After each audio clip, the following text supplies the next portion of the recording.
Assalamualaikum warahmatullahi wabarakatuh. Perkenalkan, saya atas nama Kamal Ansari Nur dengan NIM 22030150097. Lebih tepatnya pada program studi pendidikan jasmani kesehatan dan rekreasi dari kelas PJKRD Fakultas Ilmu Keolahragaan Universitas Negeri Makassar. Baik, di sini saya akan membawakan materi yang berjudul Ilmu Kesehatan Olahraga yang diampu oleh Bapak Dr. Ahmad Adil MPD. Baik, untuk mempersingkat waktu, marilah kita memasuki materi.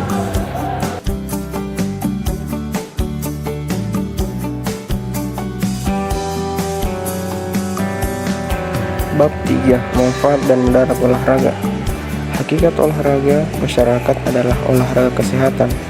Perlu kita ketahui bahwa pada awal abad 21, usia harapan hidup diperkirakan mencapai 70 tahun. Hal ini akan meningkatkan jumlah orang usia lanjut. 19 juta orang atau 8,5% dari penduduk Dep Sosial RI 1996, 1 dan 6 dari sudut pandang kesehatan masyarakat. Bagian A. Mengapa perlu olahraga?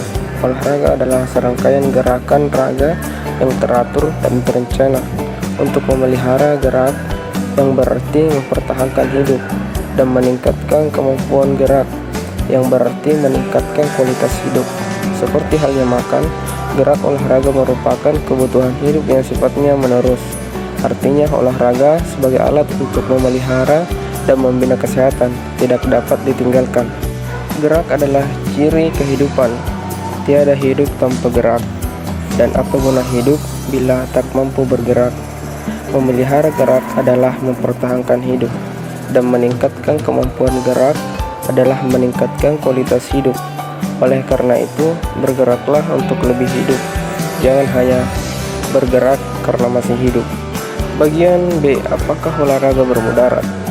Karena adanya aspek bermudarat dari benda-benda tersebut dilarang digunakan untuk manusia, sama sekali tidak mengapa, karena manfaatnya jauh, bahkan sangat jauh melebihi mudaratnya. Demikian pula halnya dengan olahraga. Walaupun sekali-kali terjadi kematian mendadak saat melakukan olahraga, tetapi masih banyak orang yang melakukannya. Bagian C. Fenomena perjalanan fungsional sistem kardiovaskuler. Fenomena perjalanan fungsional kardiovaskuler berkaitan dengan pertambahan usia dan tercermin dalam gambaran bagian seperti yang tercantum. Artinya, fenomena itu merupakan salah satu perwujudan proses penuaan, dan oleh karena itu terjadi pada semua orang. Faktor-faktor. Pertama, faktor apa yang tidak dapat dicegah atau dihindari. Kedua, faktor apa yang masih dapat dicegah atau dihindari. Kaplan 1982 membagi faktor-faktor yang masih dapat dihindari ini menjadi dua bagian, yaitu yang pertama, faktor-faktor risiko utama, dan kedua, faktor-faktor risiko tambahan. Faktor risiko yang tidak dapat dicegah atau dihindari terdiri dari yang pertama, keturunan. Bila dalam jalur keluarga ditemukan adanya penyakit kardiovaskuler. Kedua, jenis kelamin pria, khususnya pada usia mapan jabatan 40-50 tahun, mempunyai risiko yang lebih besar untuk terjadi penyakit kardiovaskuler. Yang ketiga, pertambahan usia. Semakin bertambah usia seseorang, semakin bertambah risiko untuk terjadi penyakit kardiovaskuler. Faktor risiko mayor atau utama. Yang pertama, merokok. Dua, hiperkolesterol atau kadar kolesterol dalam darah tinggi. Ketiga, hipertensi atau tekanan darah tinggi.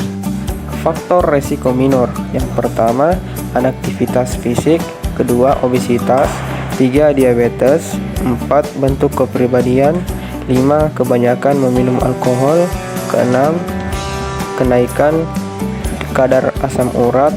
Ketujuh, penggunaan estrogen. Yang sangat perlu dipahami adalah bahwa olahraga berat dapat memicu terjadinya episode klinis tersebut. Namun hal itu hanya memungkinkan terjadi pada orang-orang yang telah mengalami penjepitan pembuluh darah yang telah mencapai stadium kritis. Walaupun aktivitas hanya merupakan faktor risiko minor bagi kejadian penyakit kardiovaskuler atau penyakit jantung koroner, tetapi program aktivitas fisik yang berupa olahraga kesehatan. Yang pertama, merupakan upaya pencegahan dan rehabilitas yang sangat fisiologis, mudah, meriah, dan massal.